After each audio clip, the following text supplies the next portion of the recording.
નમસ્કાર વિદ્યાર્થી મિત્રો, ગુડ મોર્નિંગ. આગળના લેક્ચરમાં આપણે ટેબલની અંદર આપણે જોયું કે એકને એક ડેટાનું જો પુનરાવર્તન થતું હોય તો આપણે ટેબલનું બહુવિધ ટેબલમાં વિઘટન કરવું જોઈએ. ડેટા રિડ્યુડન્સીને ઘટાડવા માટે ડેટા નોર્મલાઇઝેશનની ટેકનિક શીખા કે એક ટેબલનું એકથી વધારે ટેબલમાં વિઘટન કરવું. વિદ્યાર્થી મિત્રો, હવે આપણે આગળ જોઈએ છીએ કે ગ્રાહકોના ઓર્ડરની ડિટેલ સાચવવા માટે એક ટેબલ બનાવેલું છે ઓર્ડર. જો આ રીતે ઓર્ડર ટેબલ બનાવેલું છે જેમાં ઓર્ડર આઈડી, તેની ડેટા ટાઈપ ઇન્ટીજર રાખેલી છે, ઓર્ડર ડેટ, ક્યારે કસ્ટમરે ડેટા ખરીદો તે દર્શાવવા માટે સી કોડ એટલે કસ્ટમરનો કોડ. વિદ્યાર્થી મિત્રો, આપણે ડેટાબેઝમાં સી કોડની જગ્યાએ CUS આઈડી કસ્ટમર આઈડી લીધું છે, ઈ કોડની જગ્યાએ એમ્પ્લોયી આઈડી લીધું છે અને પી કોડની જગ્યાએ પ્રોડક્ટ આઈડી લીધું છે. અને એની ડેટા ટાઈપ આપણે નંબર રાખેલી છે, અહીંયા ટેક્સ ફિક્સ રાખેલી છે, આપણે નંબર રાખેલી છે.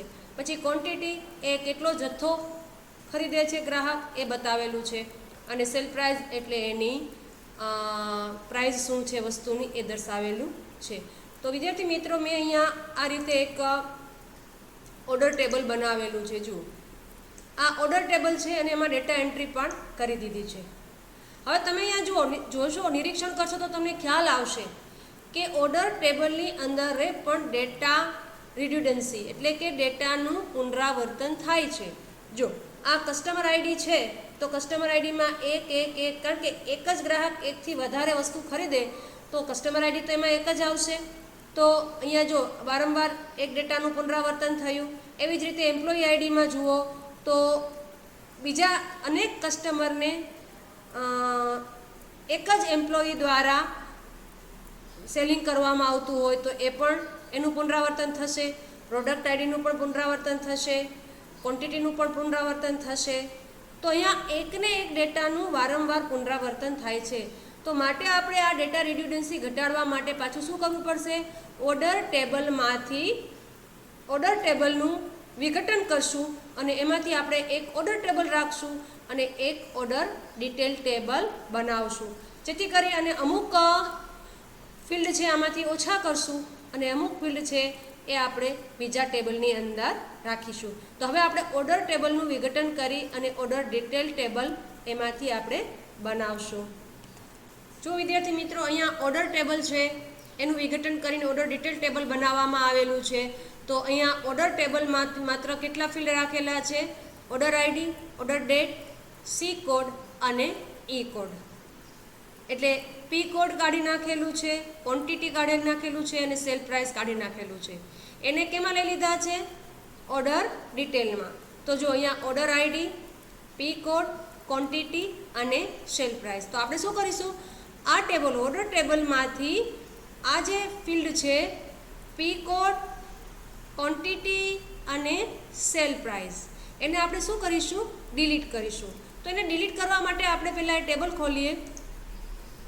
આ ઓર્ડર ટેબલ, જો એમાં સુધારા ફિલ્ડ કાપવા હોય તમારે તો રાઇટ ક્લિક કરી એડિટ મોડમાં જાઓ. ત્યાંથી તમારે અહીંયા જે ફિલ્ડ કાઢવા છે, દાખલા તરીકે આપણે કયા ફિલ્ડ કાઢવાના છે? એક તો પી કોડ, પ્રોડક્ટ આઈડી, અહીંયા રાઇટ ક્લિક કરીને ડિલીટ કરવાનું. ત્યારબાદ આપણે ક્વોન્ટિટી પણ કાઢવાની છે તો અહીંથી ડિલીટ કરવાનું. ત્યારબાદ આપણે સેલ પ્રાઇસ પણ કાઢવાની છે, અહીંથી આપણે ડિલીટ કરવાનું. જુઓ, આ મુજબ તમારે હવે અહીંયા 4 ફિલ્ડ થઈ ગયા: order ID, order date, C code અને ઈ કોડ. જુઓ તમે, ઓર્ડર આઈડી, ડેટ આપણે પાછળ લીધી છે, અહીંયા પહેલાં આપેલી છે. સી કોડ એટલે કસ્ટમર આઈડી અને ઈ કોડ એટલે એમ્પ્લોયી આઈડી. હવે જે કંઈ પણ સુધારા, અને અહીંયા ઓર્ડર આઈડી છે એ પ્રાઇમરી કી છે. સેવ કરી દઈએ અને આને આપણે બંધ કરી દઈએ.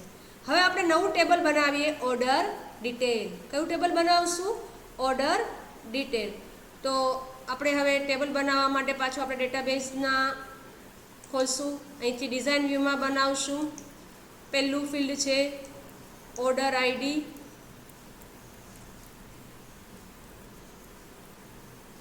અને સ્કોર આઈડી. એની ડેટા ટાઈપ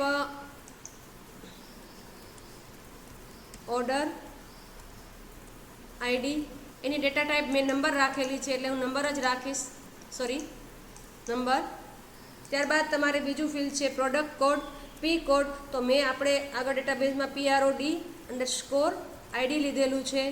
એની ડેટા ટાઈપ મેં આગળ નંબર રાખેલી છે. વિદ્યાર્થી મિત્રો ખાસ ધ્યાન રાખજો, સમાન ફિલ્ડ હોય તો એની ડેટા ટાઈપ પણ અલગ અલગ ટેબલમાં સમાન હોવી જોઈએ. જો સમાન નહીં હોય તો તમારે એરર આવશે. પી કોડ પછી આપણે છે ક્વોન્ટિટી લઈએ. ક્વોન્ટિટી છે એની ડેટા ટાઈપ આપણે ઇન્ટીજર લેશું, કારણ કે ક્વોન્ટિટી હંમેશા શેમાં હોય છે? પૂર્ણાંકમાં હોય છે, જથ્થો. એક જ વસ્તુ ખરીદાય ને, કંઈ અડધી વસ્તુ તો આપણે ખરીદી ના શકીએ. અને ત્યારબાદ છે સેલ પ્રાઇસ, એ અપૂર્ણાંકમાં પણ હોઈ શકે, માટે આપણે એને ડેસિમલ લેશું. વિદ્યાર્થી મિત્રો અહીંયા જો આપણે એક તમે નવું શીખશું, composite primary key. Composite primary key અહીંયા વિદ્યાર્થી મિત્રો આ રીતે આપણે ઓર્ડર ટેબલનું વિઘટન કરી અને ઓર્ડર ડિટેલ ટેબલ બનાવ્યું. હવે મેં બનાવી લીધું છે, તમને બતાવું હમણાં. હવે વાત આવે છે પ્રાઇમરી કી. ઓર્ડર ડિટેલમાં પ્રાઇમરી કી કોને રાખવી? જો અહીંયા ઓર્ડર ડિટેલની અંદર એક જ કસ્ટમર છે, એ એકથી વધારે પ્રોડક્ટ ખરીદતો હોય તો એનો ઓર્ડર આઈડી એક જ હોય. શું હોય? ઓર્ડર આઈડી એક જ હોય. તો તમે જુઓ, ઓર્ડર આઈડીની અંદર પણ એકને એક કિંમતનું પુનરાવર્તન થાય છે. પી કોડની અંદર પણ એકને એક વસ્તુનું પુનરાવર્તન થઈ શકે. દાખલા તરીકે અહીંયા 2 નંબરનો ઓર્ડર આઈડી છે, એણે પી કોડ 1 નામની વસ્તુ ખરીદેલી હોય તો એકને એક વસ્તુનું પુનરાવર્તન થાય. તો વિદ્યાર્થી મિત્રો હવે અહીંયા આપણે જો આ ફિલ્ડ પણ યુનિક કિંમત નથી ધરાવતું, આ ફિલ્ડ પણ યુનિક કિંમત નથી ધરાવતું, પરંતુ એ બેયનું સંયોજન થશે, એ બેયનું સંયોજન હશે. આ બેયની સંયુક્ત રીતે કિંમત જોવા જશું તો એ યુનિક હશે.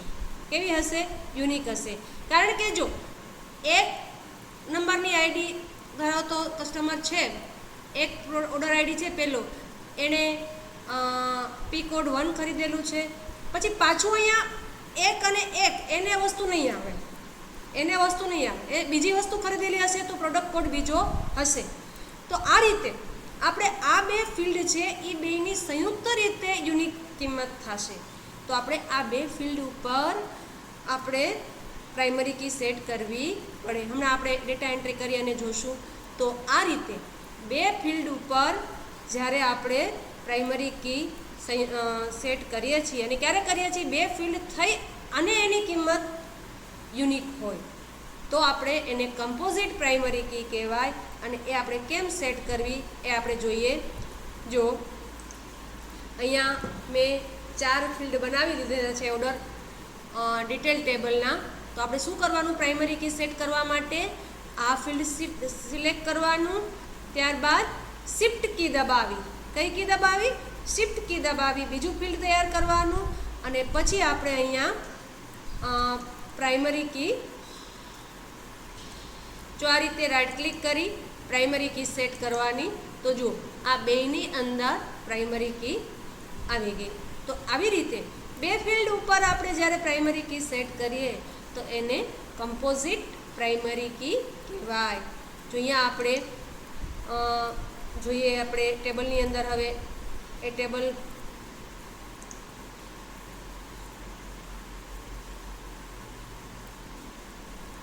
હવે એને આપણે સેવ કરી દઈએ અને એને નામ આપીશું ઓર્ડર ડિટેલ.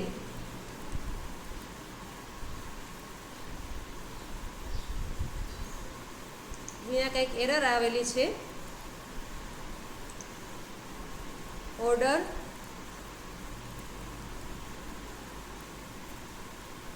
ડિટેલ. ઓકે. જો વિદ્યાર્થી મિત્રો અહીંયા આપણે ઓર્ડર ડિટેલ ટેબલ બનાવેલું છે અને એની અંદર ઓર્ડર આઈડી માની લો કે 1 હોય, એને 1 નંબરનો પ્રોડક્ટ આઈડી છે એ ખરીદેલું છે, એની ક્વોન્ટિટી 2 છે, માની લો કે એની કિંમત 15,000 છે. પછી ઓર્ડર આઈડી જેણે વ્યક્તિ આપેલો છે તો તો જો આ રીતે આપણે એક જ ઓર્ડર આઈડી જે એક વ્યક્તિએ આપેલો છે, એણે પહેલાં પ્રોડક્ટ આઈડી ખરીદેલી છે, 2 નંબરની પ્રોડક્ટે ખરીદેલી છે, 3 નંબરનો પ્રોડક્ટે ખરીદેલી છે. તો આ રીતે તમે જોઈ શકો છો કે આ 4 ફિલ્ડમાંથી એક પણ ફિલ્ડ એવું નથી કે જેની કિંમત યુનિક હોય, એટલે કે એક અને માત્ર એક વખત આવતી હોય. તો અહીંયા આપણે આ ઓર્ડર આઈડી અને પ્રોડક્ટ આઈડી ઉપર સંયુક્ત રીતે પ્રાઇમરી કી સેટ કરેલી છે, એને કમ્પોઝિટ પ્રાઇમરી કી કહેવાય. જો અંડરલાઇન તમે કરો અહીંયા પ્રાઇમરી કીની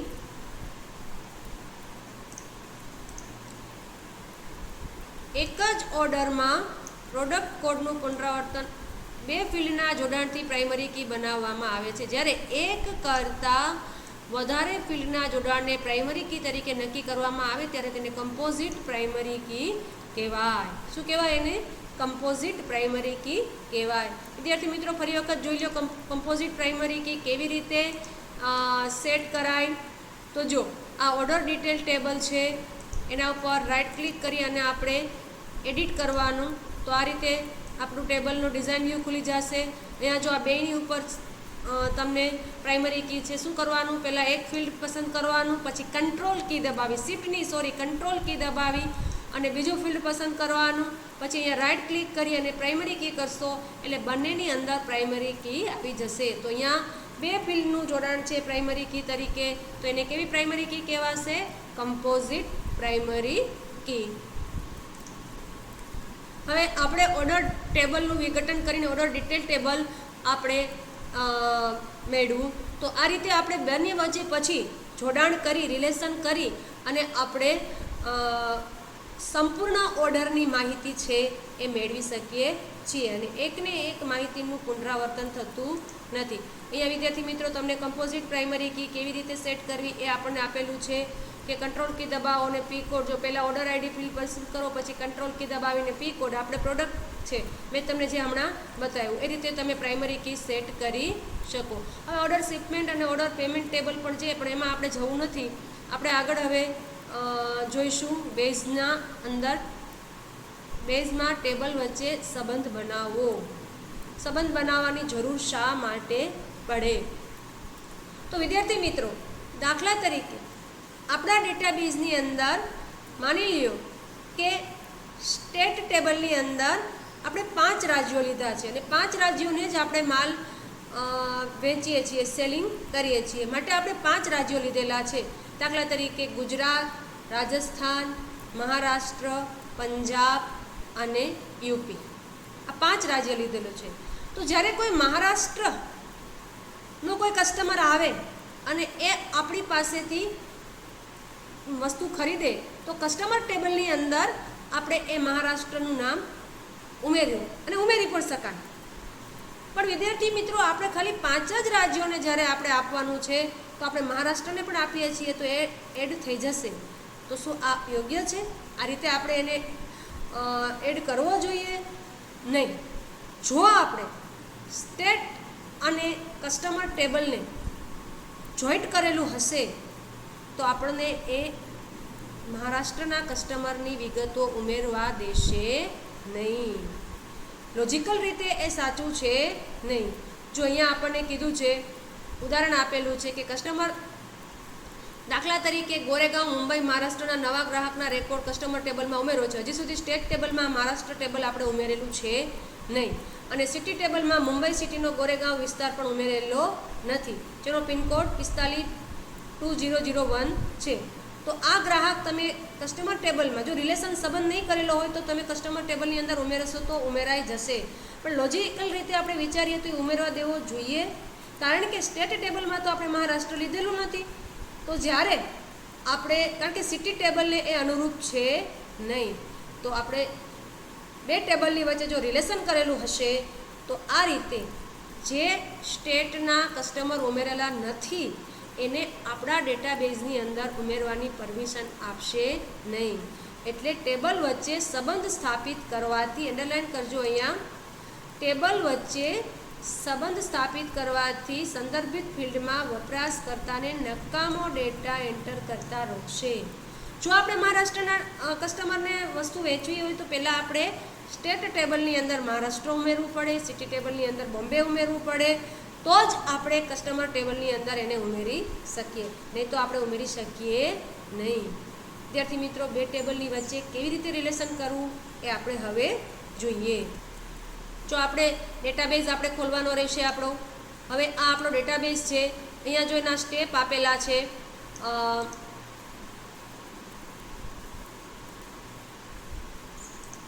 આપણો ડેટાબેઝ છે. શું કીધું છે? ટૂલ્સ મેનુમાંથી રિલેશનશીપ વિકલ્પ ઉપર પસંદ કરો. જો આ ટૂલ્સ મેનુ, એમાંથી રિલેશનશીપ આ રીતે કરશો. મેં અહીંયા પહેલેથી જ રિલેશન બનાવેલી છે, પણ હું અહીંયા એને બધાને ડિલીટ કરી દઉં છું. પહેલાં ડિલીટ કરી દઉં છું રિલેશનશીપ. પછી આપણે આગળ જોઈએ. જો આ રીતે ટૂલ્સ મેનુમાંથી એડ રિલેશનશીપ વિકલ્પ પસંદ કરશો એટલે એડ ટેબલ ડાયલોગ બોક્સ આવશે. આના વિકલ્પ સ્વરૂપે તમે આ એડ ટેબલ આઇકોનનો પણ ઉપયોગ કરી શકો. એ પણ કરશો તો એ જ એડ ટેબલ ડાયલોગ બોક્સ આવશે. હવે આમાંથી તમારે જે ટેબલ વચ્ચે રિલેશનશીપ કરવી હોય એ ટેબલને તમારે અહીંથી પસંદ કરી અને એડ કરવા પડે. તો જો અહીંયા આપણે કન્ટ્રી ટેબલ અને સ્ટેટ ટેબલ વચ્ચે રિલેશનશીપ કરવાની છે, કન્ટ્રી ટેબલ અને સ્ટેટ ટેબલ વચ્ચે, તો આપણે અહીંથી કન્ટ્રી ટેબલ પસંદ કરી અને એડ કરશું. એટલે તમે જોઈ શકો છો કે અહીંયા બેકગ્રાઉન્ડની અંદર અહીંયા કન્ટ્રી ટેબલ આવી ગયું. હવે અહીંથી આપણે સ્ટેટ ટેબલ પસંદ કરીને એડ કરશું. હવે આને તમે બંધ કરી શકો. આ બધા વચ્ચે રિલેશનશીપ કરવી હોય તો બધા તમે ઉમેરી શકો. વિદ્યાર્થી મિત્રો, રિલેશન કરતી વખતે આપણને ખાસ ધ્યાન હોવું જોઈએ કે બે ટેબલની અંદર એક ફિલ્ડ છે એ સમાન હોવું જોઈએ. એક ફિલ્ડ છે એ સમાન હોવું જોઈએ, તો જ તમે રિલેશનશીપ કરી શકો. એકની અંદર એ પ્રાઇમરી કી હોય અને બીજાની અંદર એ ફોરેન કી હશે. દાખલા તરીકે જો અહીંયા કન્ટ્રી આઈડી છે, તો કન્ટ્રી આઈડી બેની અંદર છે, તો આપણે બેની અંદર સમાન છે. કયું છે? Country ID. તો કન્ટ્રી આઈડી, કન્ટ્રી ટેબલના કન્ટ્રી આઈડીને આપણે સિલેક્ટ કરી અને સ્ટેટ ટેબલના કન્ટ્રી આઈડી ઉપર આપણે એને ડ્રોપ કરીશું. જો વિદ્યાર્થી મિત્રો, આ બંનેની વચ્ચે રિલેશનશીપ જોડાઈ ગઈ કહેવાય.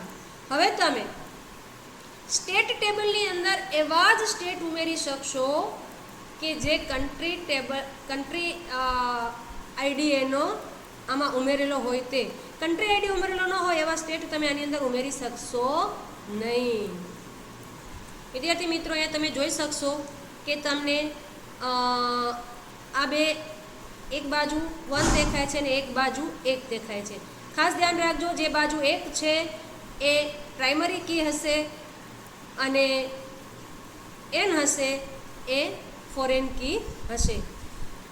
1 છે એની અંદર એક કિંમત એક જ વખત હશે, જ્યારે એ જ કિંમત ફોરેન કીની અંદર 1 થી વધારે એટલે કે n વખત રિપીટ થતી હશે.